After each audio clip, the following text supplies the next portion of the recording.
Y el último sábado, el movimiento Revolución Ciudadana presentó a su binomio presidencial y anunció algunos de los nombres que irán como candidatos a la Asamblea Nacional. La sorpresa de la jornada la marcó el anuncio de que Diego Borja sería el compañero de fórmula de Luisa González para intentar llegar a Carondelet. Borja es un economista que fue ministro de Economía en el gobierno de Alfredo Palacio, ministro coordinador de Política Económica en el gobierno de Rafael Correa y luego presidente del directorio del Banco Central. Se alejó de lo que se llamaba Alianza País en el 2012 y hoy ha vuelto a esos rediles. Buenos días, economista. Diego Borja, bienvenido a Contacto Directo. Buenos días, Lenin. Un saludo para toda la audiencia. Gracias por la invitación. Gracias a usted por acompañarnos. Que no se debía confundir a la Revolución Ciudadana con el gobierno de Rafael Correa. Decía usted hace una década que el gobierno de Correa era una propuesta política de intolerancia, de concentración de poder y manejo alegre de las cuentas públicas. ¿Cómo explica usted su presencia en una organización liderada por alguien de quien tenía usted pues tan mal concepto? Bueno, yo tuve muchas críticas al gobierno del presidente Correa el momento que el presidente Correa era el hombre más poderoso del país. O sea, fue una crítica frontal, fue una crítica política, fue una crítica en ese momento. En términos personales, nunca se rompió esa relación. Y eso yo creo que hay que valorar en un país donde todo lo personaliza. De manera tal que cuando yo me alejo y ahora que el país requiere de unidad, yo estoy absolutamente dispuesto a dejar de lado cualquier discrepancia que frente a lo que estamos viviendo es menor. Yo decía el otro día un ejemplo, es como que si usted tuvo una discrepancia con un vecino y de repente se queme el edificio en el que están viviendo, juntos se van a poner a apagar el fuego. Es eso lo que sucede con un país absolutamente quebrado en los últimos 3 gobiernos y que requiere de unidad incluso de aquellos que en el pasado discreparon. Claro, pero si a ese vecino yo lo acuso de ser un desfalcador, pues no le voy a dar para que me administre la plata, los ahorros, ¿no? Bueno, ya le quisiera ver a usted si se incendia su casa y si es que incluso ha tenido esos términos que yo nunca lo tuve, si no se une también a que le ayude a apagar el fuego. Bueno, el término que usted utilizó fue manejo alegre de los recursos públicos, que no es cosa menor. No, nada de la crítica fue menor, nada de la crítica fue menor, pero lo que está sucediendo hoy con el país es muchísimo mayor. Solo le pongo un elemento que es algo que no se puede recuperar, las cuentas se recuperan. 5 homicidios por 100.000 habitantes en el año 2017 cuando deja Correa el gobierno. 50 homicidios hoy día. Esas vidas no se recuperan, Lenin. Y eso es un llamado mucho más grande que cualquier discrepancia en el pasado. ¿Cómo resolvió usted con el líder de esta organización política, con Rafael Correa, esas diferencias que se mantuvieron por años? Porque usted acusó al movimiento de apuñalarlo por la espalda, porque por menos Rafael Correa pues, le ha bajado la Lanford a otros militantes como Carlos Rabascal, simplemente por dar un ejemplo. ¿Quién pidió disculpas a quién? Rapidísimamente la historia, ¿no? En el momento en el cual yo señalo que se me ha apuñalado por la espalda es porque quien conducía Alianza País en ese momento, que era Fander Falconi, había sido mi compañero de aula. Y cuando él me acusa de algo que él sabía que yo no lo había hecho, yo sentí eso como una traición. Eso fue el año 2012. Y entonces yo me separo del gobierno. Pero justamente en el gobierno de Lenín Moreno, cuando se inicia todo este proceso de arremetida contra el movimiento social, hablo de octubre del 2019, es ese proceso el que nos vuelve a juntar, pues, porque ahí juntos enfrentamos un gobierno que reprimió con brutalidad, ¿no? Recordemos que fue un gobierno que tuvo 11 muertos en su momento en las protestas sociales, eso nos vuelve a juntar y ya en el 2021 yo participé en la campaña de Andrés Arauz. De manera que esta es una historia que ya venía arreglándose, digámoslo así, de tiempo atrás. Pero más importante que todo lo que yo les señalo es lo que hoy vivimos. Hoy el Ecuador está en la situación probablemente más difícil, compleja de toda su historia, al menos desde el retorno democrático. Y este llamado de unidad me parece que es fundamental. Mire, a Correa le acusan de intolerancia, ¿no? Hoy día da una muestra de absoluta tolerancia con alguien que fue súper crítico. Extiende la mano, tomamos la mano y vamos adelante. Entonces, muchas veces con Rafael Correa es palo porque bogas, palo porque no bogas. ¿Su candidatura economista está en firme?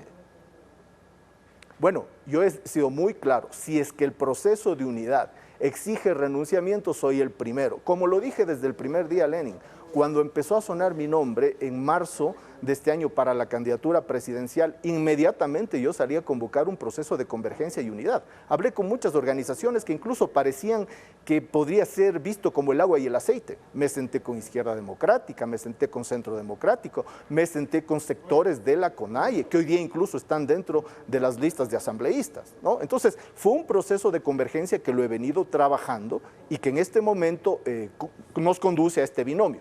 Si es que para aumentar la unidad es necesario hacer renunciamientos, será el primero, porque yo sí le pongo a mi patria, sí le pongo al Ecuador por delante de cualquier legítimo interés personal o de partido. Esto significa entonces que como los diálogos continúan en función de la unidad de las izquierdas, su candidatura no está en firme.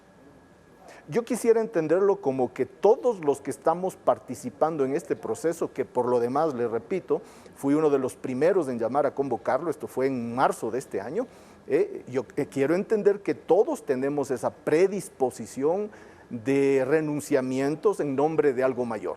No solo creo que se debe ver de una manera individual, sino, para ser serios, creería que debemos tener todos esa postura. ¿Cómo procesa usted, economista, aquellas críticas que desde la militancia llegan a su nominación? Usted las debe haber leído o escuchado, hay algunos descontentos, se ha dicho que su postulación es un error, que apoyó a Lenín Moreno, que respaldó su consulta popular, los más críticos incluso lo han llamado traidor a la causa correísta. Para empezar por el final, ¿no? Traidor es el que apuñala por la espalda. Esa no ha sido mi práctica nunca en la vida política ni en la vida personal, de manera que más bien desecho eso. Pero sí soy empático con ciertos temores que puede tener la militancia de la Revolución Ciudadana, porque vivieron un proceso realmente de traición. El gobierno de Moreno llegó con un programa político y traicionó ese programa. El gobierno de Moreno llegó con una fórmula en la cual Rafael Correa era un pilar. Acuérdese usted que él decía que tendrá el honor en el futuro de decir que él cabalgó junto a Correa. Al poquito tiempo, pues hubo una traición. Entonces, soy empático con ese proceso que vivieron. Evidentemente, yo no me identifico con ese proceso, porque luego de la consulta que llama Lenín Moreno en el 2018, a los 2 meses, él nombra a Richard Martínez ministro de Economía y yo empecé desde ese mismo momento una crítica muy frontal, incluso desde este espacio de Coavisa. Usted, economista, no es militante, tampoco es adherente de la organización política pues, que hoy lo auspicia. ¿A quién o a qué representa Diego Borja? Mire, mi historia política es la que un poco dice qué es lo que represento, más allá de lo que yo pueda entender. El momento en el cual la Revolución Ciudadana abre este espacio a un sector que ha sido, como le decía hace un momento, crítico, que ha sido incluso en un momento descontento, que ha figurado entre las críticas incluso más duras de algunas de las acciones, que es la señal que está dando la Revolución Ciudadana de amplitud, de tolerancia, aquello precisamente de lo que han dicho que el presidente Correa carece. Hoy día yo creo que esa es una tapada de boca a mucha gente, porque el aceptar a alguien que públicamente fue crítico creo que es una muestra de que las condiciones del país implican renunciamientos y unidad. Y yo estoy convencido de eso, Lenin, porque cualquier indicador que usted vea, cualquiera, en el plano económico, en el plano social, en el plano ambiental, en el plano institucional, cualquiera, nos dice que el Ecuador está viviendo un momento realmente de enorme complejidad, por no decirle de bancarrota. Los candidatos a la vicepresidencia en una lid electoral generalmente no ponen votos. Diego Borja, si no pone votos, ¿qué pone? Bueno, yo estoy consciente de que en este país presidencialista la tarea más fuerte se la lleva la persona que preside la lista. Y yo creo que Luisa González es una candidataza. Es una excelente candidata, es una candidata mujer, es una candidata con enorme empatía social que genera una enorme emoción y atracción de la gente en general. Ella tiene la tarea fuerte. Yo apoyaré en lo que pueda apoyar. Pretendo ser aquella persona que contribuya en ese ámbito en el cual podría ser este momento de enorme preocupación de los ecuatorianos, que es el tema económico. Como usted sabe, el Ecuador en este momento, en las perspectivas del propio Fondo Monetario Internacional, es un país estancado. No va a crecer ni este año ni el próximo año.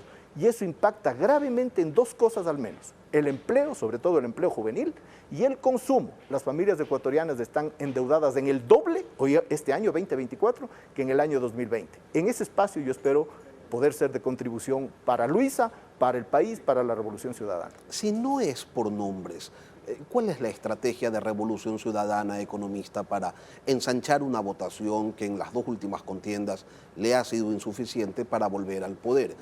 Luisa González, usted dice es una candidataza, pero no le alcanzaron los respaldos una vez, y cómo van a hacer entonces para que en esta ocasión sí les sean suficientes. Lenin, creo que hay que reconocer algo que es supremamente importante. Mire, después de haber tenido incluso discrepancias muy fuertes con el movimiento indígena, una de ellas yo me había hecho eco en el año, me parece, 2015, sobre el tema de la Casa de la CONAIE. Hoy día la Revolución Ciudadana se sienta con la CONAIE, se sienta con el dirigente social muy importante en el país, Leonidas Issa, incorpora personas de esa organización social indígena a las listas, muestra en los hechos una voluntad de unidad y de convergencia. Yo creo que esas señales son muy importantes en un país que está harto de moverse en la política desde el odio. El odio lo que ha hecho en el Ecuador es separar aguas que podrían no ser las más importantes para la mayoría de la población, pero en las que ese anti unos y anti otros permite que alguna gente muy pequeña élite me refiero, lucre muchísimo de esa política desde el odio. Lo que yo creo que está haciendo la Revolución Ciudadana, y es una estrategia muy importante, es precisamente dar muestras concretas de amplitud con quienes incluso, ya le digo una más, la CONAIE en un momento determinado tuvo serias discrepancias. Una cosa es sentarse en la mesa, otra cosa es alcanzar acuerdos, y por ejemplo surgen dudas de cómo podría ponerse de acuerdo la Revolución Ciudadana, que es pro extractivismo, con una CONAIE, con un Leonidas Issa que se opone pues radicalmente a la explotación de los recursos del Estado, de este tipo de recursos minerales, ¿no? Creo que hay que encontrar ahí puntos de convergencia, puntos de unidad. Le pongo un ejemplo, el Ecuador no puede pasar de la noche a la mañana a abandonar la producción petrolera, sería un suicidio, incluso para atender las necesidades del propio sector indígena al que representa Leonidas Issa y la CONAIE. Se necesitan recursos, pero sí hay cómo ponerse de acuerdo, por ejemplo, en los temas mineros. ¿Qué tipo de minería se va a aceptar? ¿Qué no? Si es necesaria o no una auditoría de los procesos mineros, por ejemplo. Y cosas de ese estilo, creo que hay cómo sentarse a conversar, porque no solamente son en beneficio de lo que demanda el movimiento indígena, sino que son en beneficio de todo el país. ¿Cómo procesa usted, economista Borja, esto que dijo Rafael Correa el día sábado, que él prefiere pues armar una alianza con una derecha nacionalista antes que con una izquierda que no le aporta nada? Para empezar, allí ya va diciendo que hay una izquierda con la que no se quiere sentar a conversar, ¿no? Pero bueno, la parte de la derecha, ¿cómo la procesa usted? Bueno, yo creo que ahí ha habido también desde el lado de la izquierda ya señalamientos de que una vez más están diciendo con el correísmo nada. Yo creo que no es el momento para que en el Ecuador se diga con tales sectores en general nada. Hay algunos con los que no se puede transar. En el Ecuador hay un aumento del ámbito de lo que se ha llamado la economía criminal. Con ese sector no se puede transar, pero hay una enorme cantidad, la mayoría de empresarios honestos que le apuestan al país, que están empernados en el Ecuador, que tienen sus inversiones aquí, ¿no? Que tienen a sus familias aquí, que están acá dando todo su esfuerzo, que es un sector que puede haberse definido en el pasado como de derecha ideológicamente, pero que le está apostando al país. Y eso hay que reconocer. Y a ese sector, evidentemente, hay que convocarle, hay que llamarle y en su momento hay que apoyarle. ¿Desde qué perspectiva? Porque, ok, sí, una cosa es querer el país, una cosa es estar apalancado en el país y otra cosa es querer que el manejo del Estado sea desde una visión ideológica o desde otra.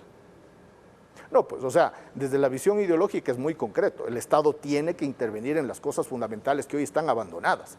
Educación, salud, seguridad social son tareas fundamentales del Estado. Espacio de lo estratégico, el extractivismo, el sector petrolero, el tema eléctrico, son sectores básicamente del Estado, pero hay un amplísimo espacio de incentivo, de fomento de la economía productiva privada que hoy está decaída. Datos del Banco Central, hemos caído en exportaciones, hemos caído en inversiones, hemos caído en consumo, hemos caído en producción. ¿Quién es el que principalmente empuja esa economía? es la economía privada, es la economía empresarial, es la economía cooperativa, es la economía mutual, es la economía agraria, absolutamente abandonada. A todo ese sector es tarea fundamental en este siguiente periodo ayudar y fomentar, porque si queremos resolver los otros problemas, los problemas del empleo, los problemas de pobreza, los problemas de exclusión, si usted no cuenta con recursos, no lo puede hacer. Entonces es indispensable tener las dos patas de una economía, de una sociedad, que es el ámbito productivo y económico y el ámbito social. Diego Borja, economista, aspirante a la vicepresidencia con Revolución Ciudadana. Gracias por acompañarnos hoy aquí en Contacto Directo. Gracias a usted.